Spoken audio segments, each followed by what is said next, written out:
सभी का स्वागत है हमारे YouTube channel study with Dharmveer PD class में। फ्रेंड्स, आज हम फिर से एक नई वीडियो को लेके आ गए हैं।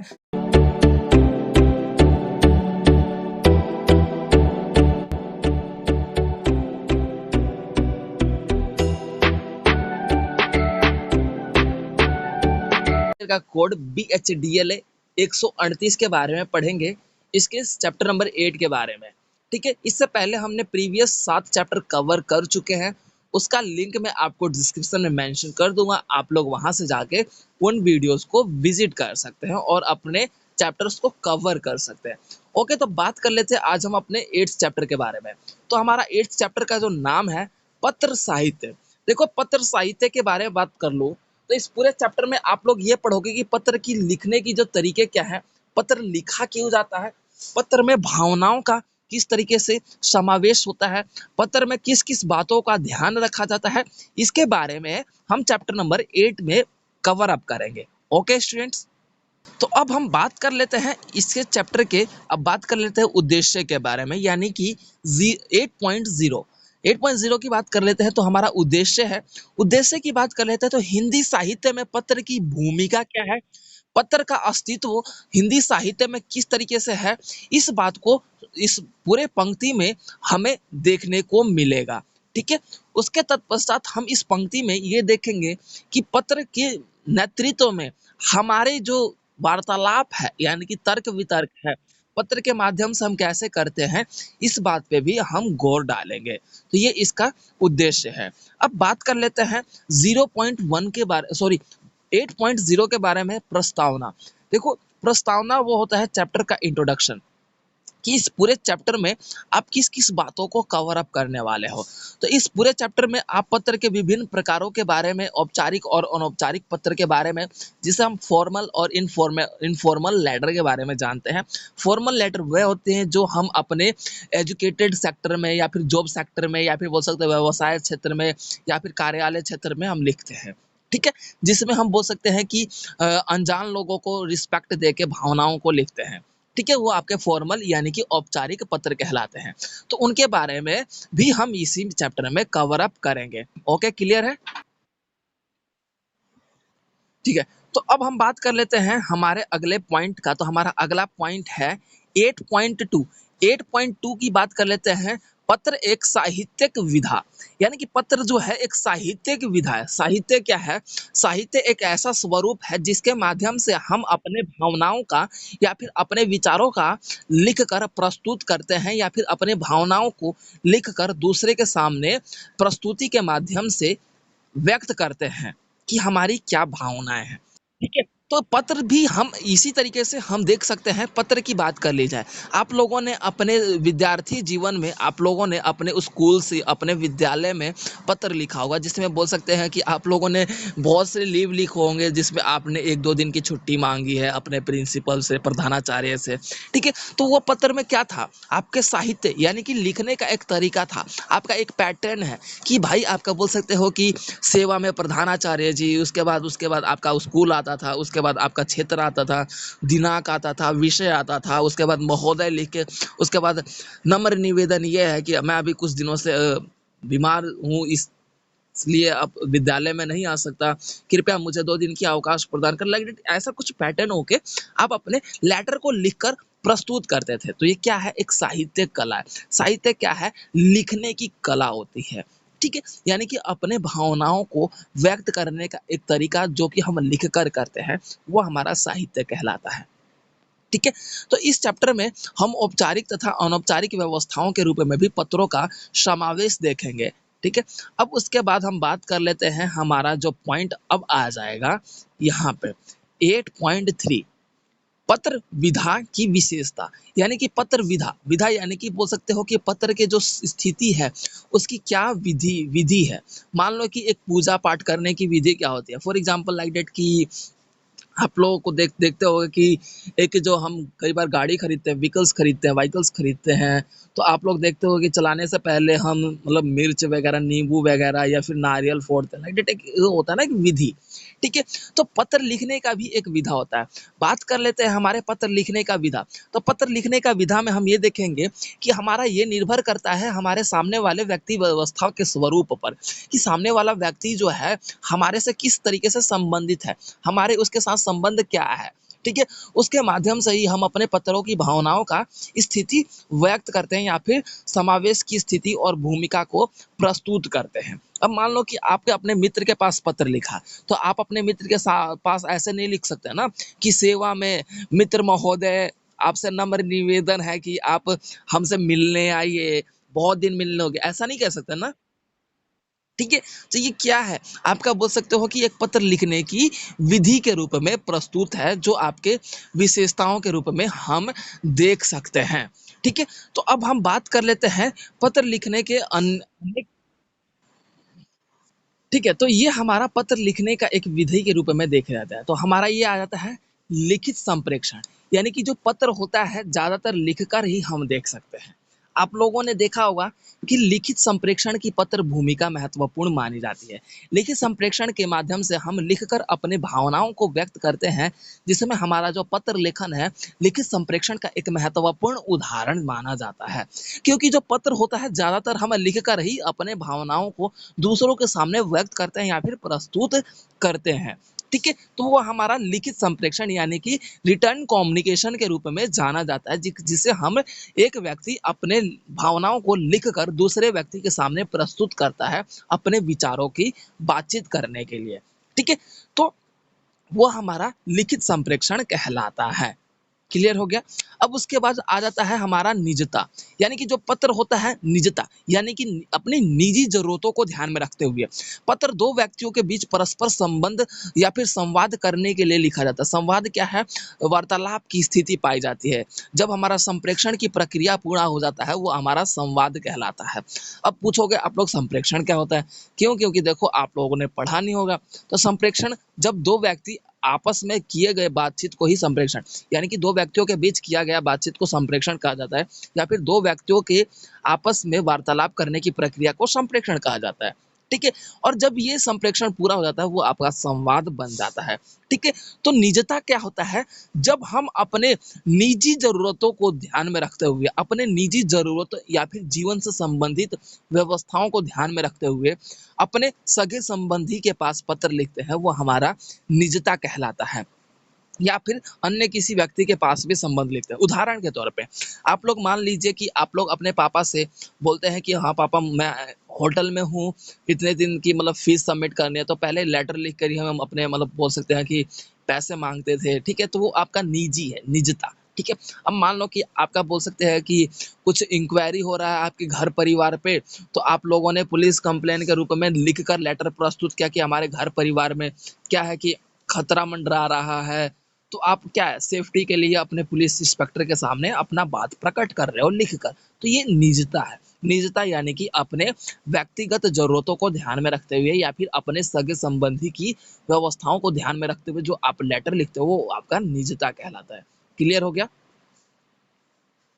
अब उसके बाद हमारा आ जाता है 8.3.3 आत्म अभिव्यक्ति। आत्म अभिव्यक्ति का ये है कि मतलब खुद की बारे में, यानी कि मतलब जैसे कि मान लो कि आप लोगों ने लेटर लिखा कि हाँ मैं ठीक हूँ, आप कैसे हो? ठीक है? आप अपने बोल सकते हो कि सगे संबंधी, अपने मित्र अपने बोल सकते हैं कि आत्म अभिव्यक्ति यानी कि अपनी भावनाओं को व्यक्त करने के लिए। ठीक है? ये पत्र आपका बोल सकते हो सीधे-सीधे बातें, सीधे-सीधे बोला जाए तो ये एक पत्र ऐसे शुरुआत किया जाता है, जो मालूम पड़ता है कि एक व्यक्तिगत बातों को प्रकट करता है। ठीक है? जो आपके बोल सकते हैं कि खुद की भावनाओं की व्यवस्थाओं का स्वरूप इसमें छुपा होता है। ठीक है? और ये भावनाओं का स्वरूप किससे छुपा होता है? जब हम अपने लोगों को पत्र लिखते हैं। क्लियर हो गया? अब उसके बाद हमारा आ जाता है 8.3.4 तत्कालीनता। किसी को कुछ बोलना है? अब उसके बाद हमारा आ जाता है तत्कालिकता। तत्कालिकता यानी कि मतलब सडनली, यानी कि तत्कालिक शब्द, यानी कि तत्कालिकता का मतलब होता है कि अचानक से कुछ घटना घटित हुआ और आपने पत्र लिखने लगे। उदाहरण के तौर पे मान लो कि आपने मतलब बहुत से फ़िल्म वगैरह में देखा होगा कि कुछ सीन हो जाता है या फिर हमारे जीवन में ही कुछ सीन हो जाता है। अब तो पत्र पत्र लिखने का रिवाज़ तो मतलब ख़त्म ही हो गया। अब तो कॉल, फ़ोन वगैरह ही आ गया ये सब, ठीक है? डिजिटलाइज़ेशन हो गया, ठीक है? लेकिन पहले की बात की जाए तो मतलब अचानक से कुछ प्रॉब्लम हो जाता था, तो तत्कालिकता आप बोल सकते हो कि लेटर आ जाता है था कि आर्मी में ये आपके परिवार के मतलब इतने लोगों की छुट्टी कैंसल हो गई है, लाइक इट ऐसा। ठीक है, तो तत्कालिकता पत्र वह पत्र होता है जो हमारा किसी भी व्यवस्था के अनुसार, किसी घटनाक्रम के अनुसार अचानक से घटना की बातों को प्रस्तुत करते हुए अचानक से पत्र लिखने का जो प्रक्रिया है सामने आ जाता है, उसी को ही तत्कालिकता के श्रेणी में रखते हैं। जिसके अंतर्गत हम ये रखते हैं कि इसमें कम से कम शब्दों का प्रयोग करते हुए अपने पूरी घटनाक्रम के बारे में जानकारी देते हुए अपने बातों को प्रकट करना। अब ये बात को मान लो कि मैं बोल दूँ कि भाई मैंने पत्र लिखा, अपने बोल सकते हो तत्कालिकता कि मैं एक प्रॉब्लम में फँसा हूँ। अब इसमें क्या है भाई, कौन-सी प्रॉब्लम, कहाँ हुई, कब, कैसे हुई? ठीक है, तो देखिए मैं फिर से रिपीट कर दे रहा हूँ, तो हमारा अब आ जाता है पॉइंट्स तत्कालिकता।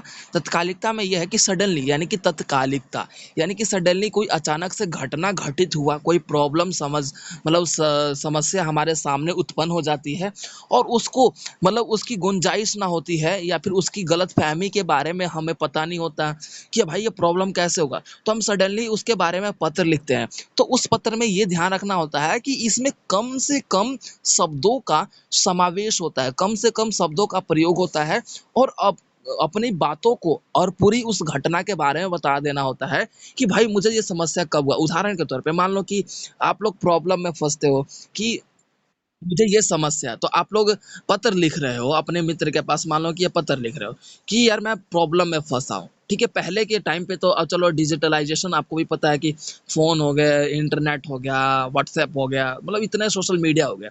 ठीक है, तो आप लोग अब तुरंत कुछ भी कर लेते हो।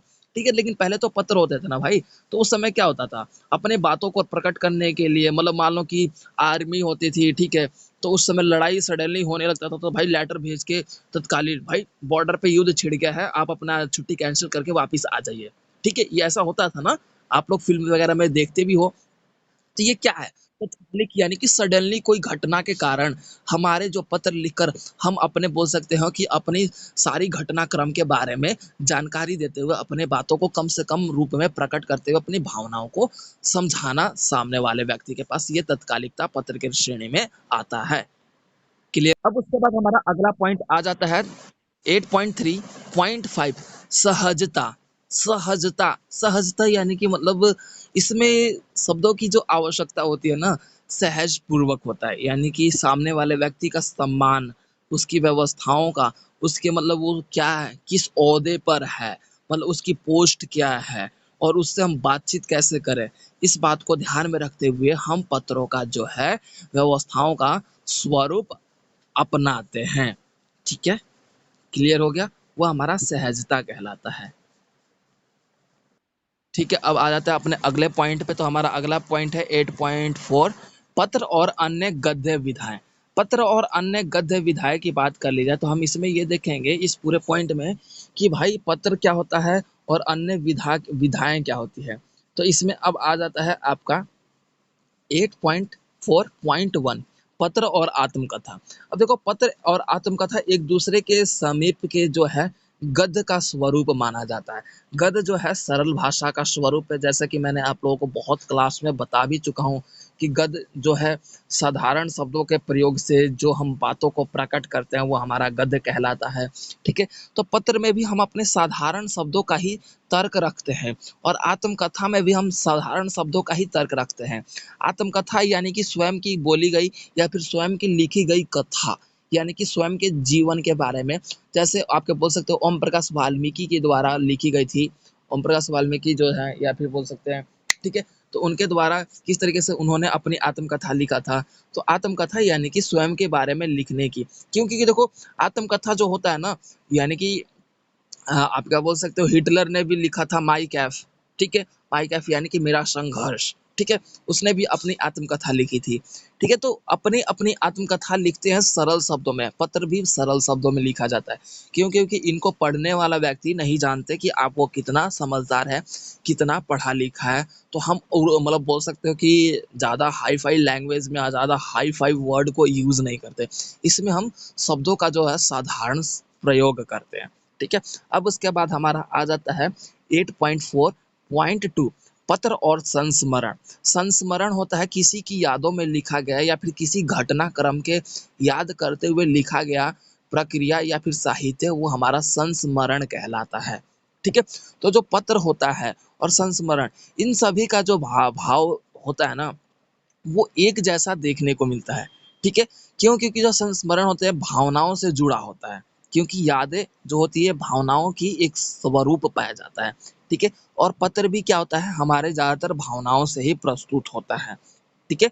अब उसके बाद हमारा आ जाता है 8.4.3 पत्र और डायरी। देखो डायरी क्या होता है, हम प्रतिदिन लिखते हैं जो आपके बोल सकते हो डेट वाइज़ किसी भी प्रक्रिया का, किसी घटना के बारे में हम दिन प्रतिदिन लिखने वाली प्रक्रिया को हम डायरी बोलते हैं।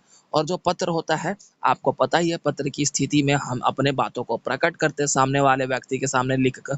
और डायरी भी क्या होता है, हमारे भावनाओं का प्रस्तुतिकरण होता है जो प्रतिदिन के रूप में हम एक-एक तारीख के अनुसार इसे लिखकर अपने बातों को सँजो कर रखने की प्रक्रिया को ही डायरी कहा जाता है। क्योंकि देखो डायरी आप लोगों ने देखा होगा, बहुत से आपने, चलो सभी ने देखा, केजीएफ देखा मूवी?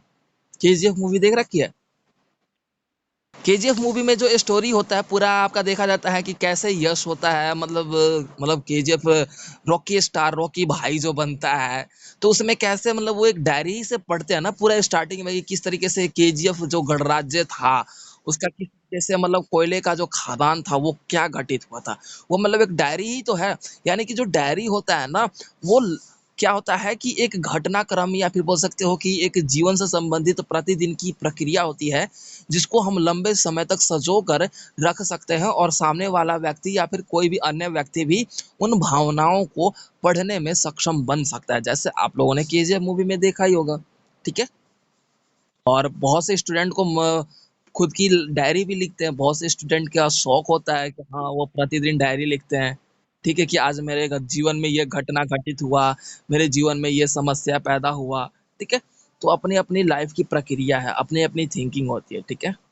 तो अब हमारा आ जाता है यहाँ से थोड़ा बहुत हमारा टफ हो जाता है, थोड़ा बहुत ये तो आसान था।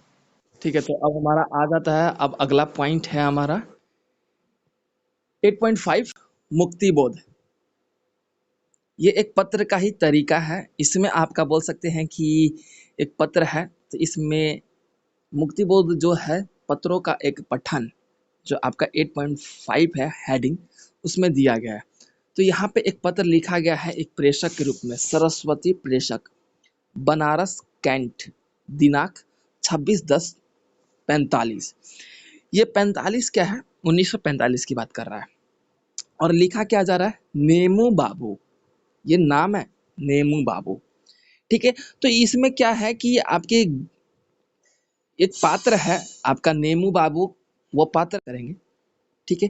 तो यहाँ पे जो है पत्र लिखा, जैसे लाइक दैट, यहाँ पे थोड़ा बहुत हम देख लेते हैं।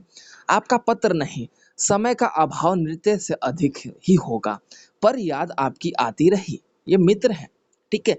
आजकल धूप बहुत अच्छी खिलती है और मन तैर-तैर उठता है और आपकी याद भी उसी सुनहले रास्ते से उतर आया करती है। जैसे कि मतलब ये है कि धूप क्या होता है? एक रास्ता बनाते हुए ऐसा लगता है जैसे कि आप लोगों ने कभी देखा होगा कि जब सूर्य उदय होता है और सूर्यास्त होता है, तो आप नदी किनारे, तालाब किनारे, पोखर किनारे, समुद्र किनारे आप देखोगे ना, तो सूर्य के मतलब जहाँ से खड़े होके तालाब से के सामने देखोगे ना, तो ऐसा लगता है जैसे कि नदी के बीच उसका रास्ता बन रहा है, ठीक है? तो वही यहाँ पे प्रस्तुत कर रहा है कवि कि जो है यहाँ पे मुक्ति बोध का बोल सकते हो पत्र है, ठीक है? तो वहाँ पे प्रस्तुत कर रहा है कि ऐसा लगता है कि आपकी याद आती रही, और जिस तरीके से सूर्य जो है वो अपने धूप के रूप में रास्ता बनाता है, ठीक उसी प्रकार से आप, ऐसा लगता है जैसे कि आपकी याद के सहारे आप हमारे पास आते रहें, ठीक है?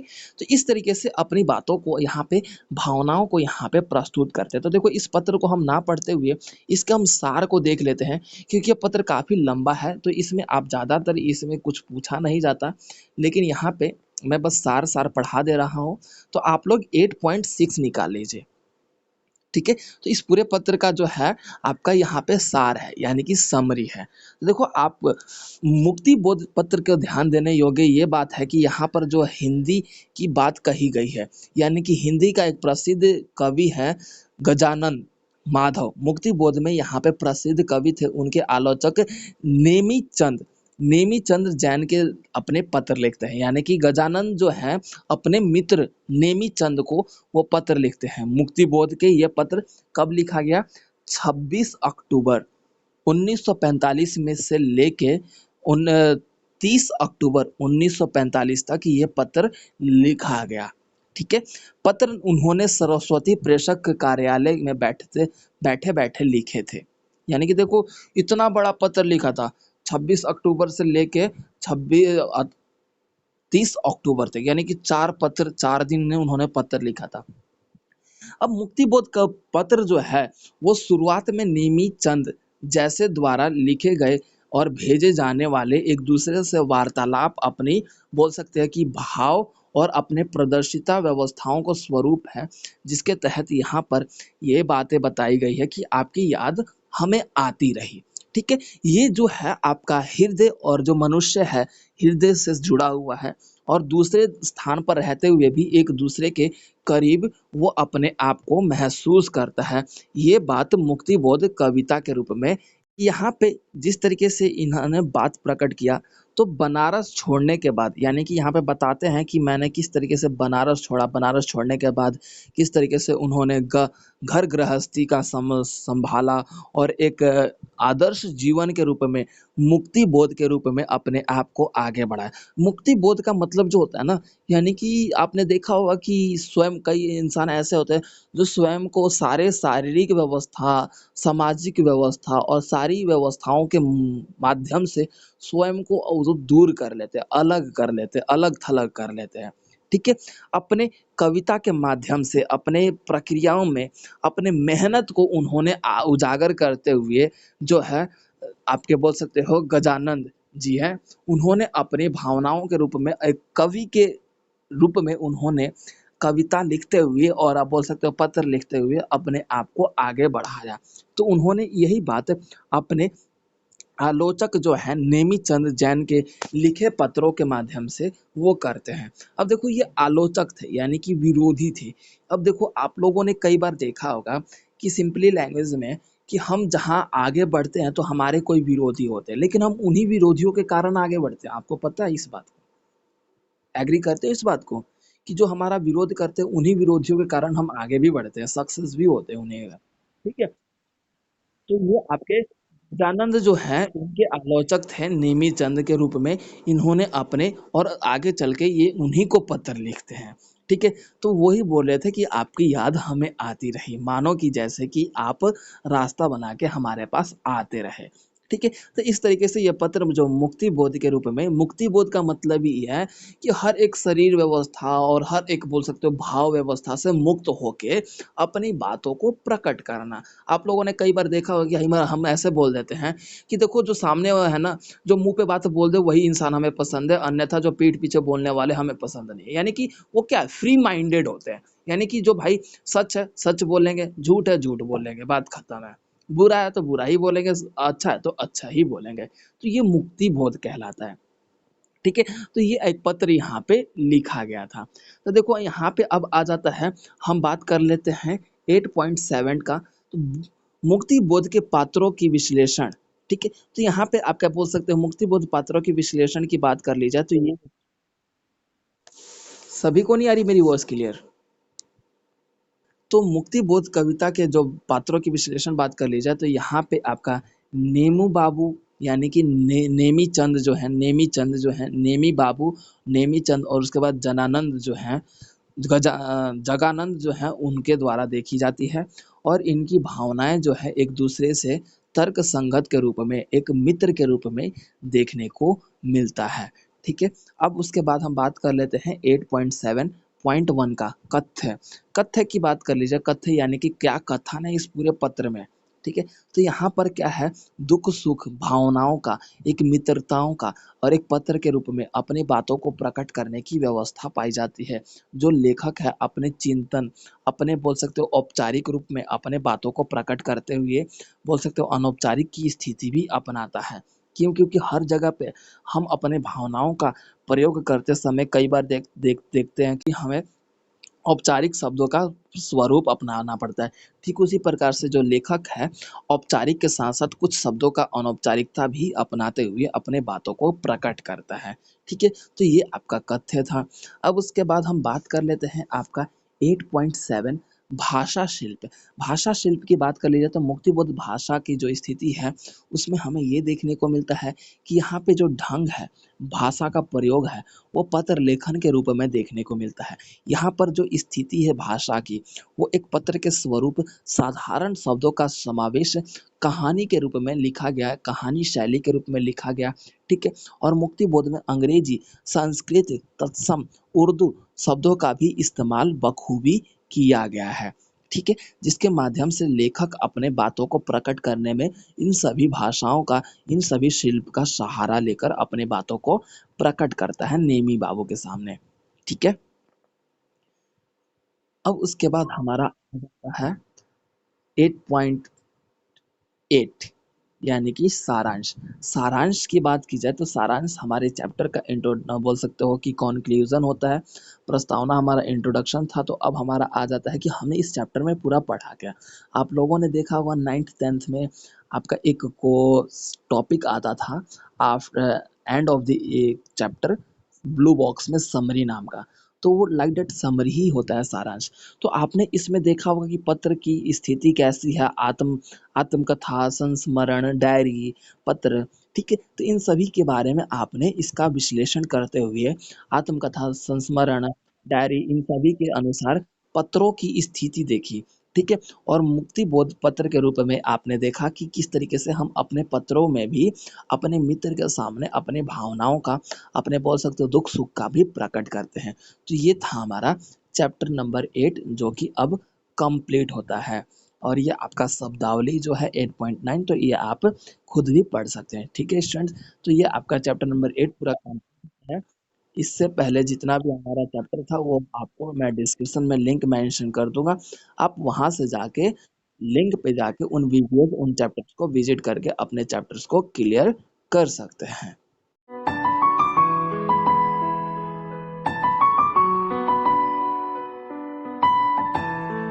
तो वीडियो को like, comment, share and subscribe करना ना भूलें।